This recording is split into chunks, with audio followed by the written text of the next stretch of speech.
A verdade é que, mesmo após a experiência do batismo no Espírito Santo, o discípulo de Cristo deve perseverar em oração e vigilância no combate à frieza espiritual. Os objetivos da missão é identificar as bases do movimento de santidade, ressaltar o surgimento de alguns movimentos e compreender o movimento de santidade. Os textos de referência, Atos 4, 29 e 31. Agora, pois, ó Senhor, olha para as tuas ameaças e concede aos teus servos que falem com toda a ousadia a tua palavra, enquanto estendes a mão para curar e para que se façam sinais e prodígios pelo nome do teu santo filho Jesus. E tendo eles orado, moveu-se o lugar em que estavam reunidos, e todos foram cheios do Espírito Santo e anunciavam com ousadia a palavra de Deus. Agora, Atos 13, 52. E os discípulos estavam cheios de alegria e do Espírito Santo.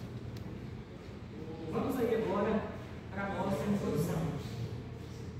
Nessa lição, veremos a influência do movimento de santidade e de outros movimentos avivalistas na preparação da igreja para o derramamento do Espírito Santo no início do século XX e na formação da identidade teológica do movimento pentecostal. Talvez alguém pergunte o seguinte: por que nós temos que estudar esses movimentos que aconteceram lá no passado? Qual o sentido disso? Por que a gente não fala do presente? Mas nós não podemos compreender o presente se nós não tivermos conhecimento do passado. Então esse é o intuito dessas lições que nós estamos estudando, é compreender tudo o que aconteceu, a trajetória da igreja até chegar no século XX, no movimento pentecostal, e lá no finalzinho da revista a gente vai falar do movimento pentecostal no Brasil, no século XX e agora no século XXI. Então daí a importância de nós estudarmos esses eventos, esses movimentos históricos que aconteceram aí no decorrer da história da igreja. E eu queria chamar a atenção de vocês essa manhã no título da lição. O título da lição é o movimento de santidade, buscando a perfeição cristã em vida. Eu já queria começar aqui lançando uma pergunta: é possível alcançar o nível de perfeição cristã em vida? Será que é possível nós alcançarmos o nível de perfeição cristã em vida, ou só quando a gente chegar no céu?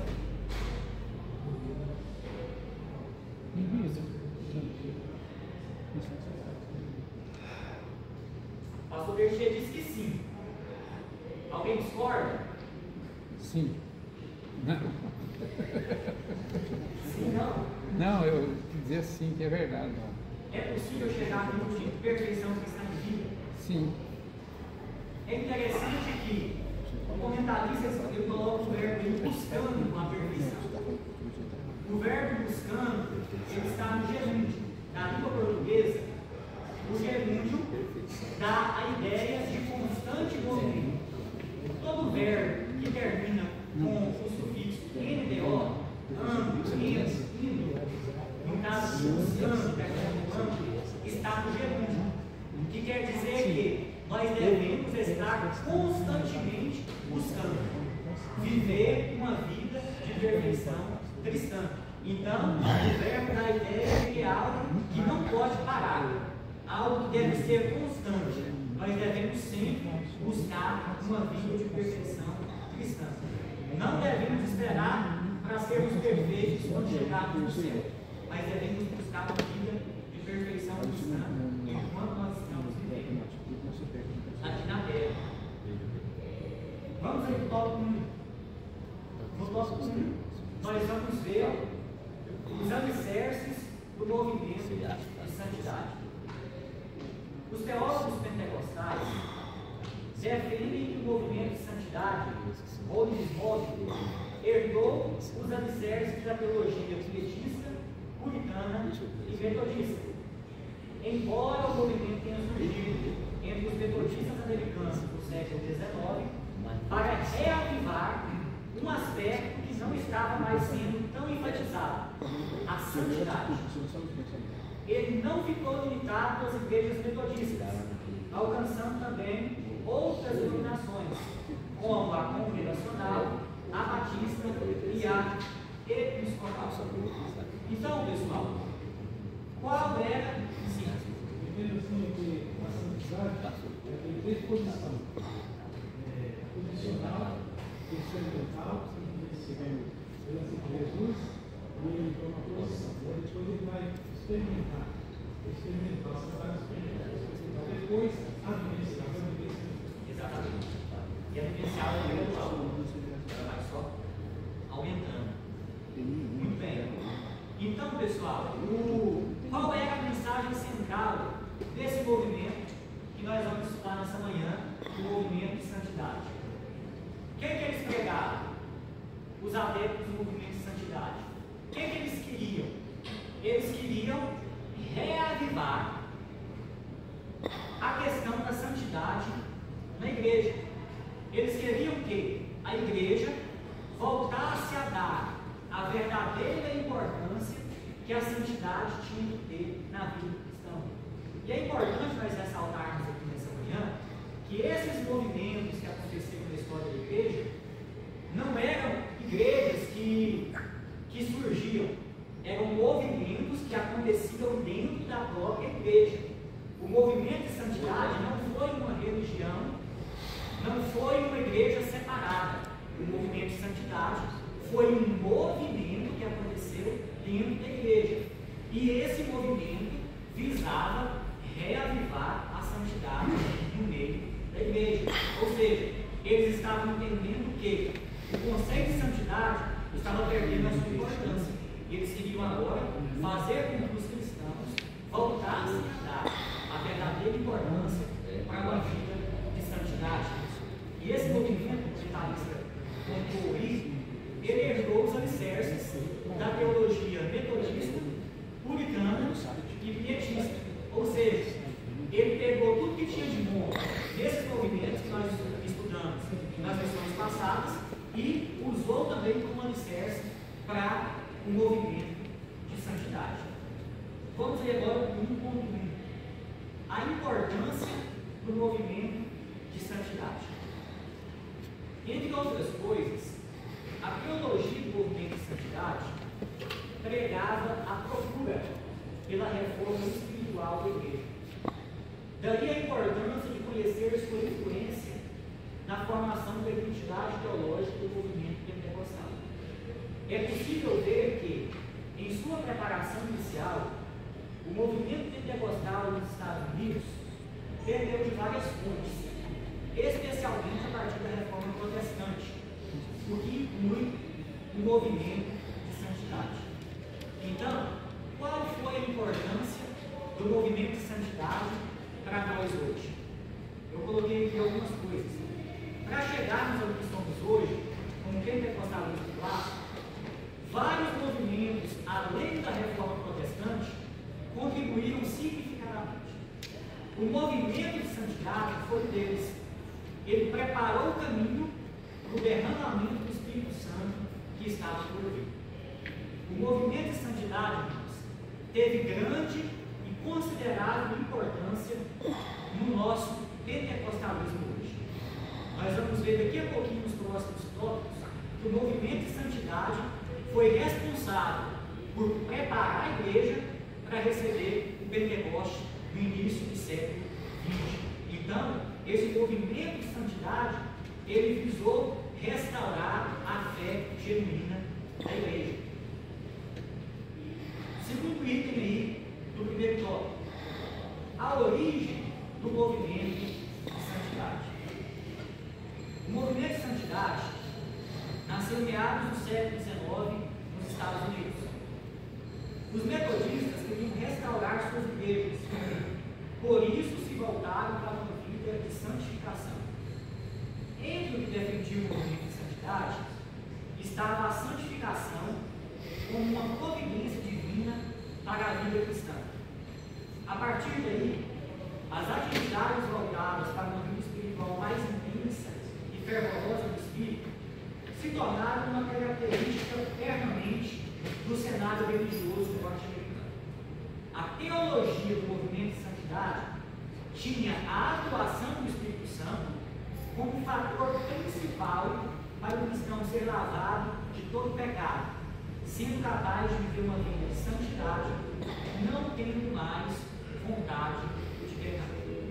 Então nós vemos aí onde começou esse movimento. Esse movimento de santidade, ele iniciou-se lá nos Estados Unidos, na metade do fim do século XIX. Começou dentro do movimento metodista. Então, o movimento de santidade surgiu de dentro do movimento metodista. O que eles pregavam? Eles pregavam que era impossível ter uma vida cristã sem santificação e sem a ação do Espírito Santo. Ou seja, a pessoa, para ela ter uma vida cristã triunfante, bem-sucedida, era imprescindível ela ter a atuação do Espírito Santo, que lavaria essa pessoa do pecado e tornaria essa pessoa capaz de viver uma vida de santidade sem sentir mais vontade de pecar. Tem aqui um subsídio na revista do professor que eu gostaria de ler a respeito da origem do movimento de santidade. Nos anos de 1860, o pentecostalismo dos Estados Unidos ganhou sua maior inspiração devido ao avivamento de santidade wesleyana, ou sob o nome de Holiness Movimento de Santidade. Nasceu quando os metodistas, que vieram para a América do Norte em 1766, estavam se voltando para a santidade na tentativa de reformar as instituições metodistas. Ou seja, os metodistas, eles identificaram que a igreja da época estava se desviando um pouco do caminho da santidade. E eles então vão agora iniciar esse movimento chamado movimento de santidade. 1.3, o ensinamento da segunda bênção. Esse tópico aqui é muito importante e tem gerado muita discussão acerca do ensinamento da segunda bênção. O movimento de santidade visava gerar santidade no crente por meio de exercícios de transformação para uma vida bem-aventurada. Assim, eles procuravam reforçar a pregação da segunda bênção, ou seja, da doutrina wesleyana da perfeição cristã. Essa doutrina ensinava a segunda obra distinta da justificação, conhecida também como santificação plena, perfeito amor e pureza de coração. Estudos apontam que o ensinamento da segunda bênção foi se difundindo ao longo do tempo. Veja bem, irmãos, um dos pontos que gerou muita discussão no movimento de santidade foi esse ensinamento da segunda bênção. Qual era o ensinamento da segunda bênção? Eles pregavam que, além da justificação que acontecia quando a pessoa aceitava Jesus como Salvador, que é um dos pilares da salvação, a justificação é a ação em que Deus nos torna justos, onde Jesus Cristo nos apresenta diante de Deus como pessoas justas. Tudo que nós tínhamos feito de errado no passado fica para trás e nós somos classificados diante de Deus como pessoas justas. Isso é justificação.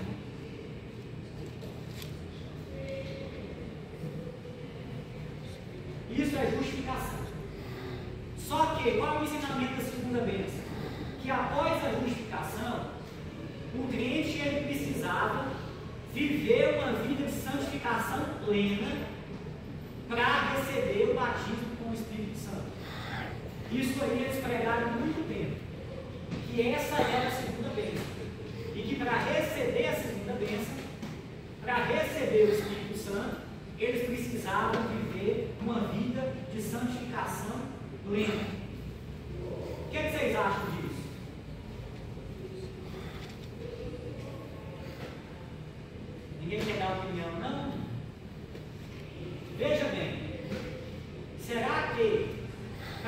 receber o batismo com o Espírito Santo, é preciso de fato viver uma vida de santificação plena?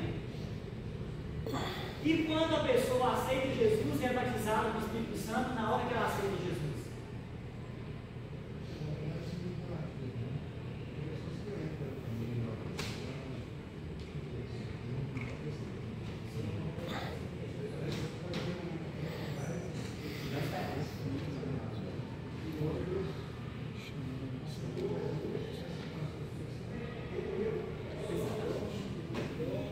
Por quê, irmãos? Deus batiza com o Espírito Santo quem Ele quer.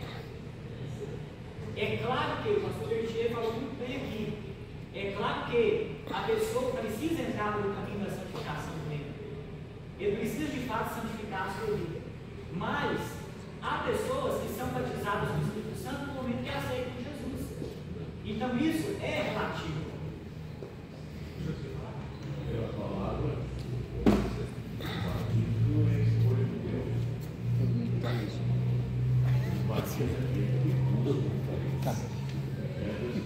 É a cabeça.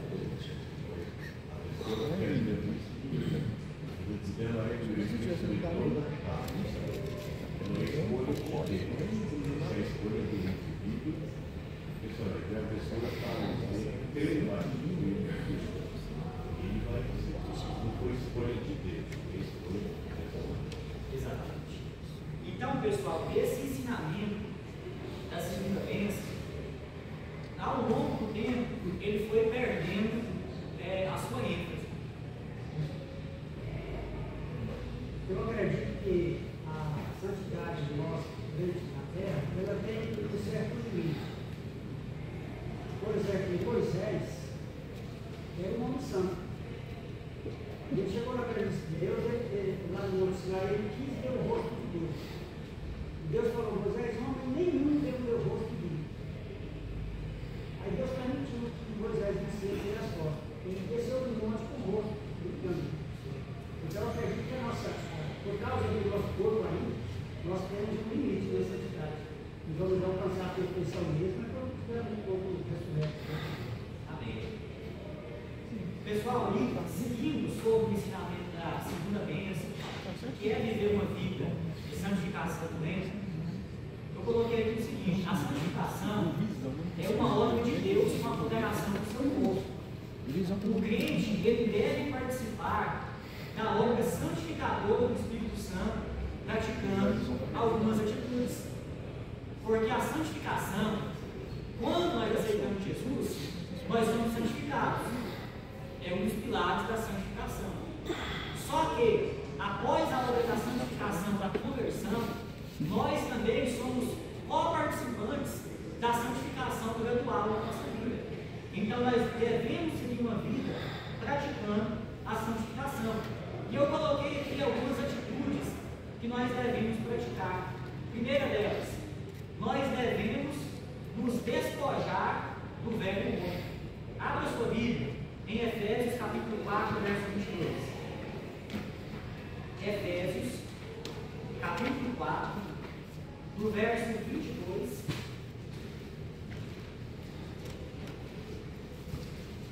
ao verso 31.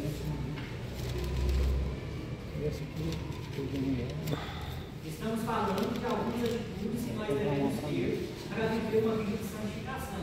A primeira delas é nos despojar do velho homem.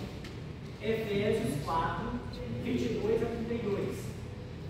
Que quanto ao trato passado, vos despojeis do velho homem que se corrompe pelas concupiscências do engano, e vos renoveis no espírito do vosso sentido, e vos revistais do novo homem, que segundo Deus é criado em verdadeira justiça e santidade, pelo que deixar a mentira e falar a verdade, cada um com o seu próximo, porque somos membros uns dos outros. Irai-vos e não pequeis, não se põe sol sobre a vossa ira, não deis lugar ao diabo. Aquele que furtava, não furte mais, mas antes trabalhe fazendo com as mãos o que é bom, para que tenham que repartir com o que tiver necessidade. Não saia da vossa boca nenhuma palavra torta, mas só que for para promover a edificação, para que dê graça aos que a ouvem. e não entristeçais o Espírito Santo de Deus, no qual estáis selados para o dia da redenção. Toda amargura, e ira, e cólera, e gritaria, e blasfêmias, e toda malícia sejam tiradas entre vós. Antes, sejam uns para com os outros benignos, misericordiosos, perdoando-nos uns aos outros, contando em Deus os pecados. Olha aqui a lista que o apóstolo Paulo escreve para a igreja de Éfeso a respeito de despojar do velho homem. O que é que Paulo está pedindo para eles? Para que tudo que eles faziam antes de conhecerem Jesus, eles deixassem para trás. E que a partir de agora, eles vivessem uma nova vida renovada pelo Espírito do vosso sentido. Então, para viver uma vida de santificação, nós devemos primeiramente nos despojar do velho homem, abandonar as antigas práticas, abandonar os antigos hábitos que tínhamos antes de recebermos Jesus. Segunda atitude que nós devemos ter para viver em santificação: separação dos padrões mundanos. Nós devemos viver uma vida separada dos padrões mundanos. Abra sua Bíblia em Tiago capítulo 4, versículo 4. Tiago 4, 4.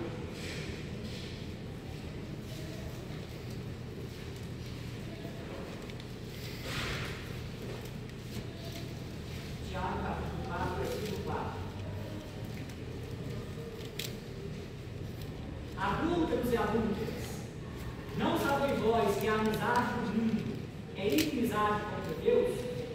Portanto, qualquer que quiser ser amigo do mundo, constitui-se inimigo de Deus. Então, para viver uma vida de santificação, nós devemos nos separar dos padrões do mundo. O que é que João escreveu lá? Não ameis o mundo, nem o que no mundo há. Então, nós não devemos amar o mundo, nós devemos viver uma vida separada dos padrões mundanos. É importante observar esse versículo nessa versão sua, quando fala adúlteros e adúlteras. Não é quem comete adultério, na concepção rasa da palavra adultério. Aí a tradução original parece que são infiéis, quem pratica a infidelidade. Não tem a ver com o adultério conjugal, digamos assim. Tem a ver com a infidelidade. A tradução original é infiéis. Obrigado. Então, pessoal, terceiro, para viver uma vida de santificação, nós devemos nos abster de todo pecado. E por último, eu coloquei aqui, viver uma vida de serviço e dedicação ao reino de Deus. Porque o significado original da palavra santificação é separação para serviço ao reino de Deus. Então, aquele que se santifica, naturalmente ele tem desejo de servir na obra de Deus. E para servir, fazer um serviço de excelência, nós devemos viver uma vida de santificação. Vamos aí para o tópico 2. No primeiro tópico nós falamos das bases, ou da base, do alicerce do movimento de santidade. E agora aqui no tópico 2, nós vamos falar a respeito de outros dois movimentos que surgiram na mesma época do movimento de santidade e dentro do movimento de santidade.